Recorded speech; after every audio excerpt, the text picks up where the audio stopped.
Дэлхийн хамгийн том гүрнийг үүсгэн байгуулсан Сууд их эзэн Чингис хаан болоод түүний алдарч анчдуудын амжилтанд хүрсэн гол шалтгаануудын нэг нь тэдний онцгой байлдааны тактикууд байсан юм.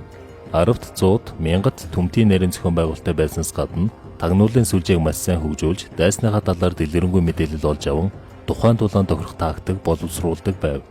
Хэрэг боловсруулсан тактик нь бүтлгүйдэх юм бол тэр доороо тулаан дундуур олж авсан мэдээллээрээ шин төрлийн тактик боловсруулна. Нэг жишээ дурдъя. Тангуудын нэгэн хотыг олон хоног бүсэлсэн ч дийлсэнгүй. Тиймээс хотын захирагч нартай нэгэн хэлцлийг хийжээ. Бидэнд нохоо морнууд л хэрэгтэй байна. Хотынхаа бүх нохоо морнуудыг цуглуулад өгчихвөл бид бүсэлтээ болоод явлаа хэмээжээ. Хотын захирагч нар үүнд гинтэн хотынхаа бүх нохоо морнуудыг цуглуулж өгөөд монголчуудыг буцахыг хүлээж байв.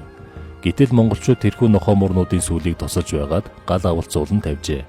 Гал дүрцэн амьтад байгалийн цөнгөөрөө гэр гэрлүүгээ тэмүүлцгээж хотыг бүхэлд нь төвмөр тавтуулав. Эцсдээ тэрхүү хот аргагүй эрхэнд монголчуудад ялагдсан байдаг. Энэ мэдчлэн зөвхөн биеийн хүч гэхгүйгээр ухаан уралдуулсан байлдааны тактикууд боловсруулдаг байсан нь өнөө хүртэл дэлхийн нийтийг гайхшруулсаар байгаа юм.